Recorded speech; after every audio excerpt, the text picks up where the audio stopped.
Before we go any further, we're now cutting live to Indian Prime Minister Narendra Modi, who is speaking at the 116th edition of his monthly address to the nation, Mann Ki Baat. मेरे लिए अनमोल है। NCC युवाओं में अनुशासन, नेतृत्व और सेवा की भावना पैदा करती है।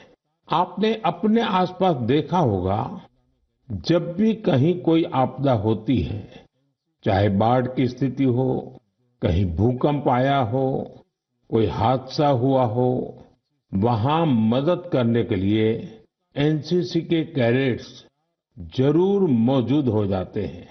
आज देश में एनसीसी को मजबूत करने के लिए लगातार काम हो रहा है। 2014 में करीब 14 लाख युवा एनसीसी से जुड़े थे। अब 2024 में 20 लाख से ज्यादा युवा एनसीसी से जुड़े हैं। पहले के मुकाबले 5,000 और नए स्कूल कॉलेजों में अब एनसीसी की सुविधा हो गई है। और सबसे बड़ी बात, पहले एनसीसी में गर्ल्स कैडेट्स की संख्या करीब 25% के आसपास ही होती थी। अब एनसीसी में गर्ल्स कैडेट्स की संख्या करीब करीब 40% हो गई है। बॉर्डर किनारे रहने वाले युवाओं को ज्यादा से ज्यादा एनसीसी से जोड़ने का अभियान भी लगातार जारी है।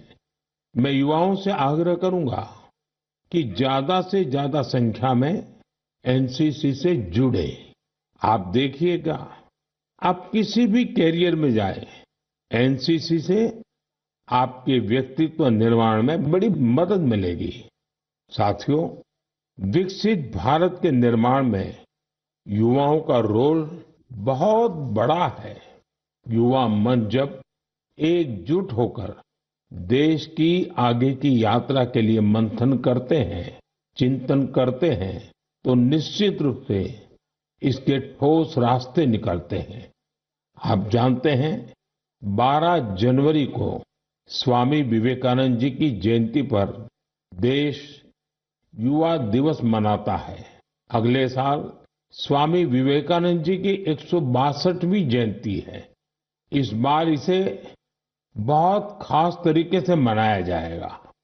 इस अवसर पर 11-12 जनवरी को दिल्ली के भारत मंडपम में युवा विचारों का महाकुंभ होने जा रहा है।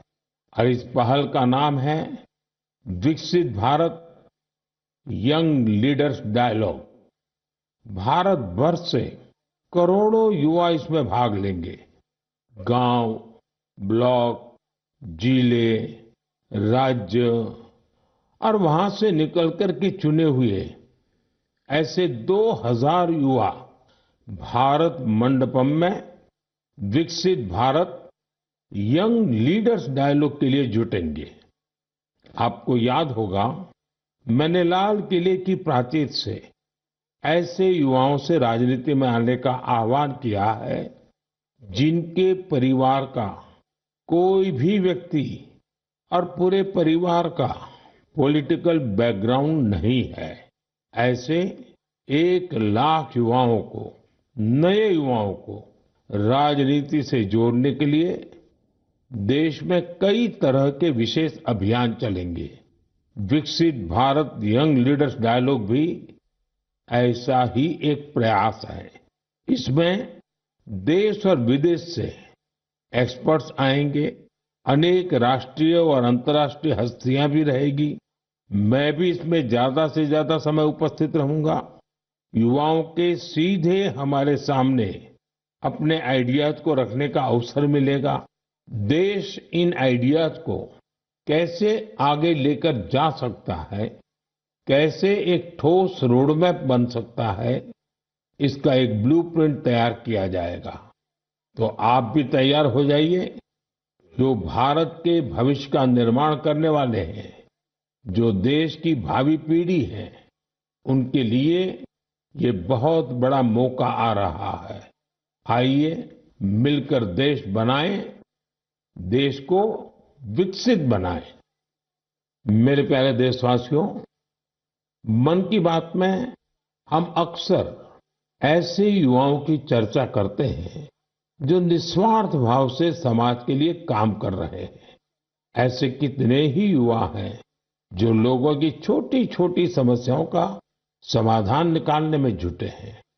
हम अपने आसपास देखें तो कितने ही लोग दिख जाते हैं जिन्हें किसी न किसी तरह की मदद चाहिए, कोई जानकारी चाहिए। मुझे ये जानकर अच्छा लगा, कुछ युवाओं ने समूह बनाकर इस तरह की बात को भी एड्रेस किया है। जैसे लखनऊ के रहने वाले वीरेंद्र हैं, वो बुजुर्गों को डिजिटल लाइफ सर्टिफिकेट के काम में मदद करते हैं। आप जानते हैं कि नियमों के मुताबिक सभी पेंशनर्स को साल में एक बार लाइफ सर्टिफिकेट जमा कराना होता है। 2014 तक इसकी प्रक्रिया यह थी, इसे बैंकों में जाकर बुजुर्ग को खुद जमा करना पड़ता था।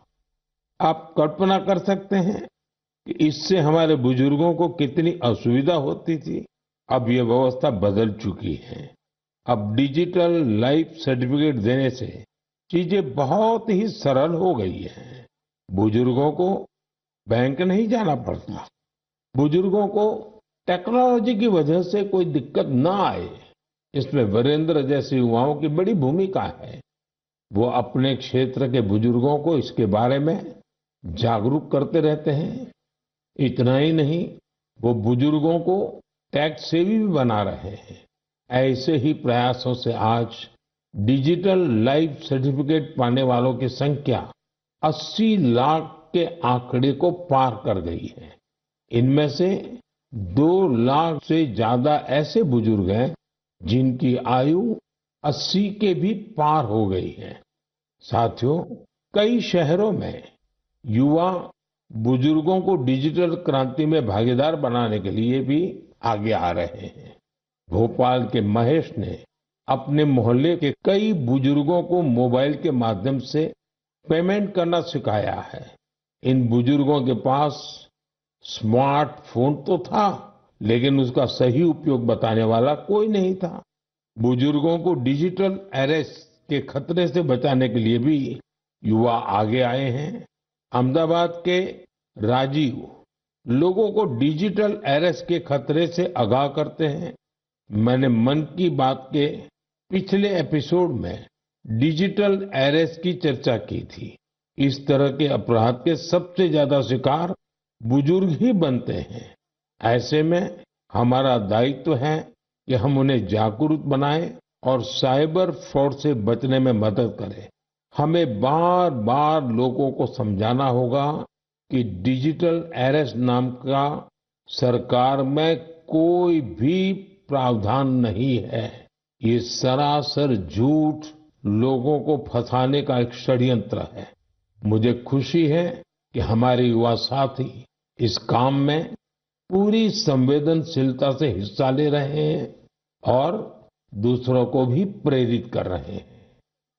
मेरे प्यारे देशवासियों, आजकल बच्चों की पढ़ाई को लेकर कई तरह के प्रयोग हो रहे हैं। कोशिश यही है कि हमारे बच्चों में क्रिएटिविटी और बढ़े, किताबों के लिए उनमें प्रेम और बढ़े। कहते भी हैं, किताबें इंसान की सबसे अच्छी दोस्त होती हैं। और अब इस दोस्ती को मजबूत करने के लिए लाइब्रेरी से ज्यादा अच्छी जगह और क्या होगी। मैं चेन्नई का एक उदाहरण आपसे शेयर करना चाहता हूं। यहाँ बच्चों के लिए एक ऐसी लाइब्रेरी तैयार की गई है जो क्रिएटिविटी और लर्निंग का हब बन चुकी है। इसे प्रकृत अरिवगम के नाम से जाना जाता है। इस लाइब्रेरी का आइडिया टेक्नोलॉजी की दुनिया से जुड़े श्रीराम गोपालन जी की देन है। विदेश में अपने काम के दौरान वे लेटेस्ट टेक्नोलॉजी की दुनिया से जुड़े रहे, लेकिन वो बच्चों में पढ़ने और सीखने की आदत विकसित करने के बारे में भी सोचते रहे। भारत लौटकर उन्होंने प्रकृत अरिवगम को तैयार किया।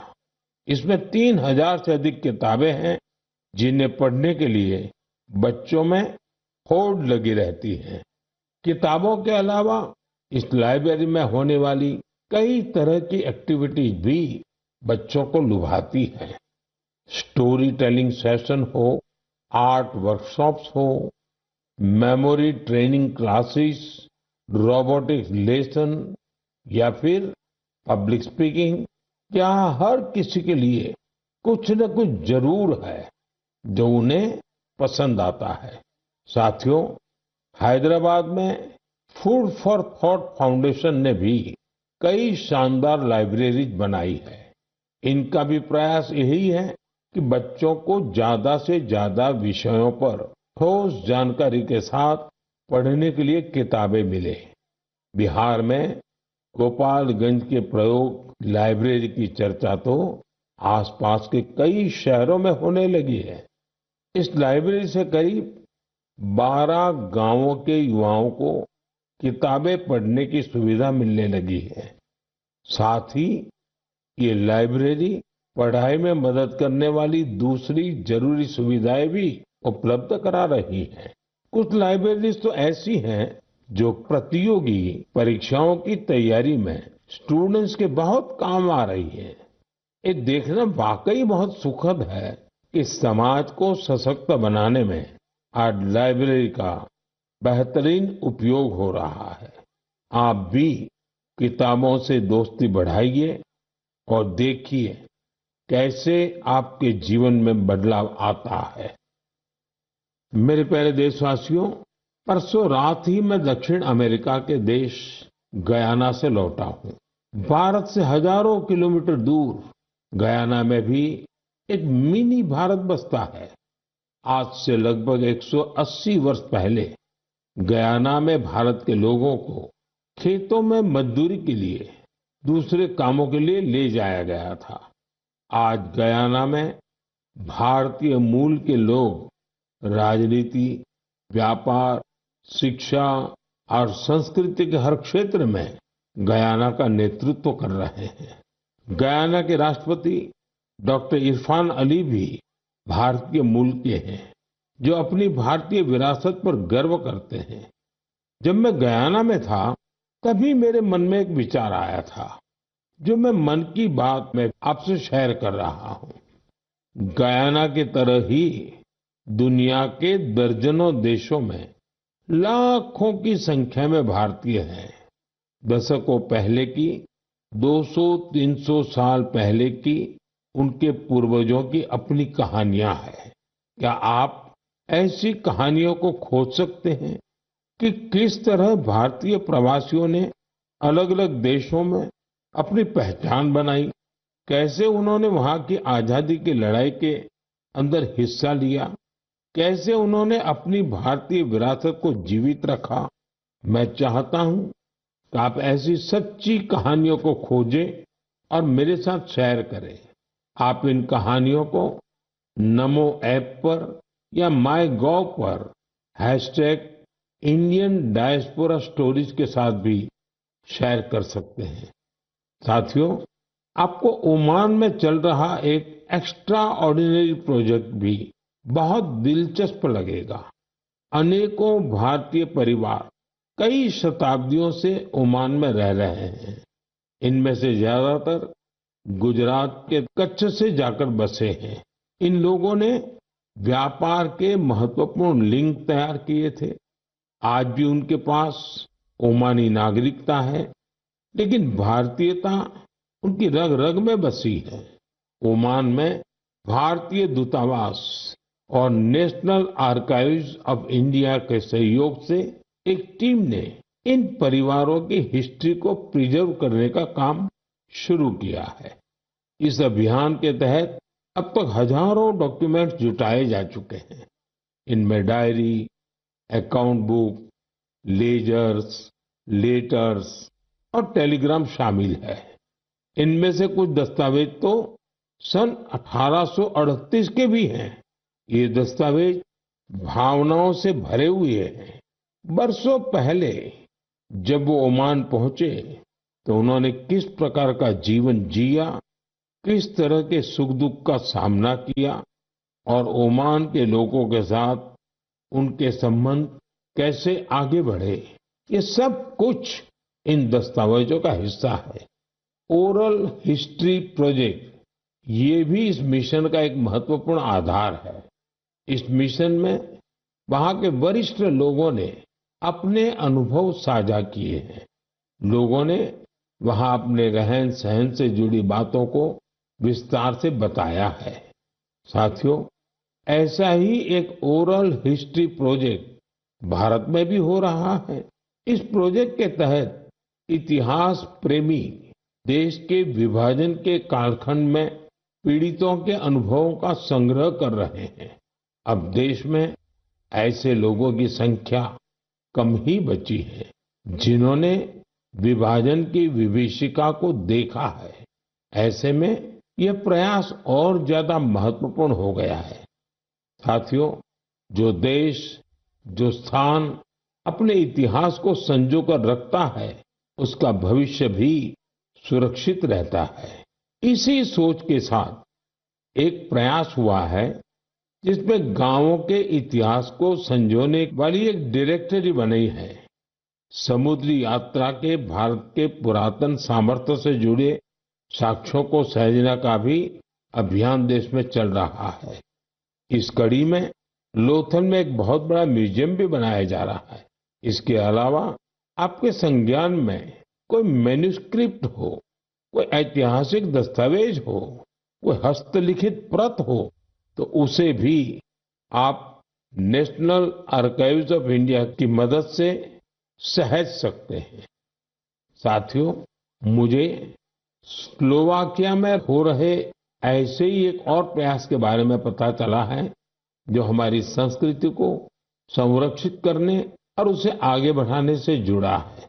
यहाँ पहली बार स्लोवाक लैंग्वेज में हमारे उपनिषदों का अनुवाद किया गया है। इन प्रयासों से भारतीय संस्कृति के वैश्विक प्रभाव का भी पता चलता है। हम सभी के लिए ये गर्व की बात है कि दुनिया भर में ऐसे करोड़ों लोग हैं जिनके हृदय में भारत बसता है। मेरे प्यारे देशवासियों, अब मैं आपसे देश की एक ऐसी उपलब्धि साझा करना चाहता हूं जिसे सुनकर आपको खुशी भी होगी और गौरव भी होगा, और अगर आपने नहीं किया है तो शायद पछतावा भी होगा। कुछ महीने पहले हमने एक पेड़ मां के नाम अभियान शुरू किया था। इस अभियान में देश भर के लोगों ने बहुत उत्साह से हिस्सा लिया। मुझे ये बताते हुए बहुत खुशी हो रही है कि इस अभियान ने 100 करोड़ पेड़ लगाने का अहम पड़ाव पार कर लिया है। 100 करोड़ पेड़, वो भी सिर्फ 5 महीनों में। ये हमारे देशवासियों के अथक प्रयासों से ही संभव हुआ है। इससे जुड़ी एक और बात जानकर आपको गर्व होगा। एक पेड़ मां के नाम अभियान अब दुनिया के दूसरे देशों में भी फैल रहा है। जब मैं गयाना में था तो वहां भी इस अभियान का साक्षी बना। वहां मेरे साथ गयाना के राष्ट्रपति डॉक्टर इरफान अली, उनकी पत्नी की माताजी और परिवार के बाकी सदस्य एक पेड़ मां के नाम अभियान में शामिल हुए। साथियों, देश के अलग अलग हिस्सों में ये अभियान लगातार चल रहा है। मध्य प्रदेश के इंदौर में एक पेड़ मां के नाम अभियान के तहत पेड़ लगाने का रिकॉर्ड बना है। यहाँ 24 घंटे में 12 लाख से ज्यादा पेड़ लगाए गए। इस अभियान की वजह से इंदौर की रेवती हिल्स के बंजर इलाके अब ग्रीन जोन में बदल जाएंगे। राजस्थान के जैसलमेर में इस अभियान के द्वारा एक अनोखा रिकॉर्ड बना। यहाँ महिलाओं की एक टीम ने 1 घंटे में 25,000 पेड़ लगाए। माताओं ने मां के नाम पेड़ लगाया और दूसरों को भी प्रेरित किया। यहाँ एक ही जगह पर 5,000 से ज्यादा लोगों ने मिलकर पेड़ लगाए। ये भी अपने आप में एक रिकॉर्ड है। एक पेड़ मां के नाम अभियान के तहत कई सामाजिक संस्थाएं स्थानीय जरूरतों के हिसाब से पेड़ लगा रही है। उनका प्रयास है कि जहां पेड़ लगाए जाएं, वहां पर्यावरण के अनुकूल पूरा इकोसिस्टम डेवलप हो। इसलिए ये संस्थाएं कई औषधीय पौधे लगा रही हैं, तो कहीं चिड़ियों का बसेरा बनाने के लिए पेड़ लगा रही है। बिहार में जीविका सेल्फ हेल्प ग्रुप की महिलाओं ने 75 लाख पेड़ लगाने का अभियान चला रही है। इन महिलाओं का फोकस फल वाले पेड़ों पर है, जिससे आने वाले समय में आय भी की जा सके। साथियों, इस अभियान से जुड़कर कोई भी व्यक्ति अपनी माँ के नाम पर पेड़ लगा सकता है।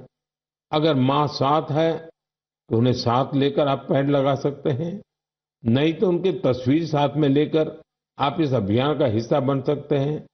पेड़ के साथ आप अपनी सेल्फी भी mygov.in पर पोस्ट कर सकते हैं। माँ हम सब के लिए जो करती हैं, हम उनका ऋण कभी नहीं चुका सकते, लेकिन एक पेड़ माँ के नाम लगाकर हम उनकी उपस्थिति को हमेशा के लिए जीवंत बना सकते हैं।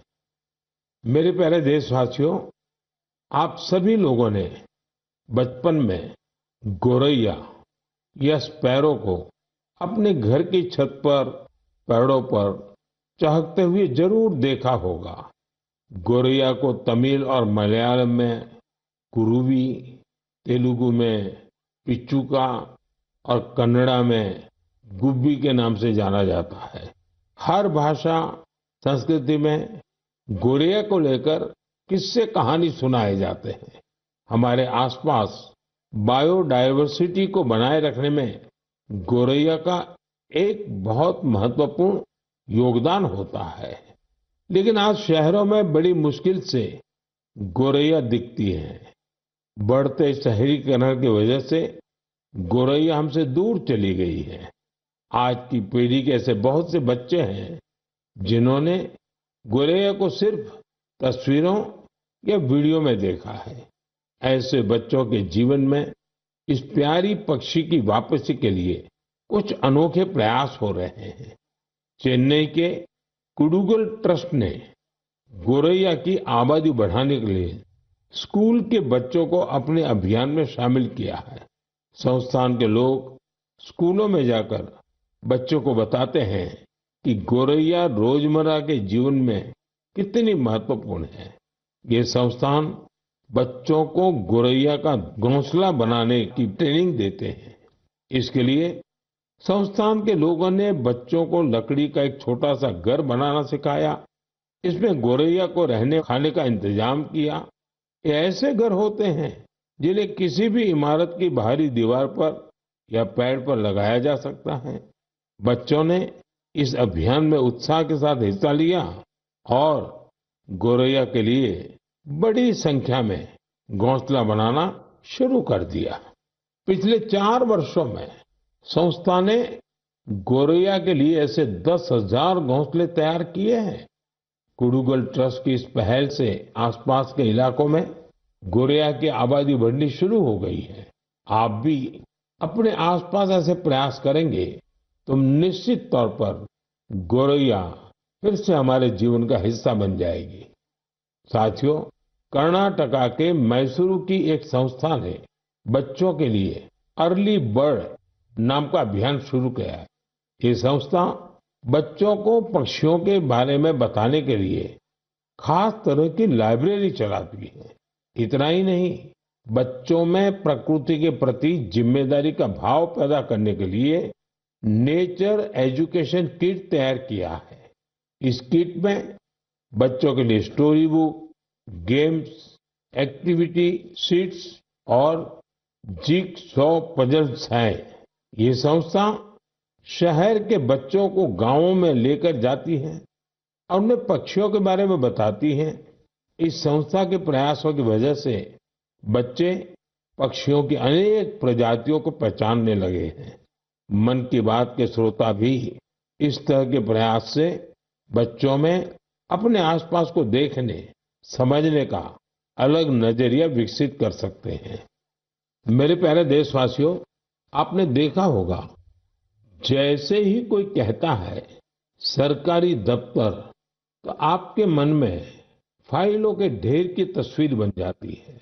आपने फिल्मों में भी ऐसा ही कुछ देखा होगा। सरकारी दफ्तरों में इन फाइलों के ढेर पर कितने ही मजाक बनते रहते हैं, कितनी कहानियां लिखी जा चुकी है।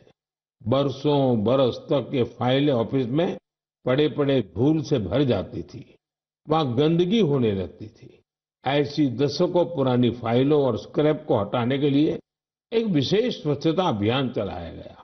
आपको ये जानकर खुशी होगी कि सरकारी विभागों में इस अभियान के अद्भुत परिणाम सामने आए हैं। साफ सफाई से दफ्तरों में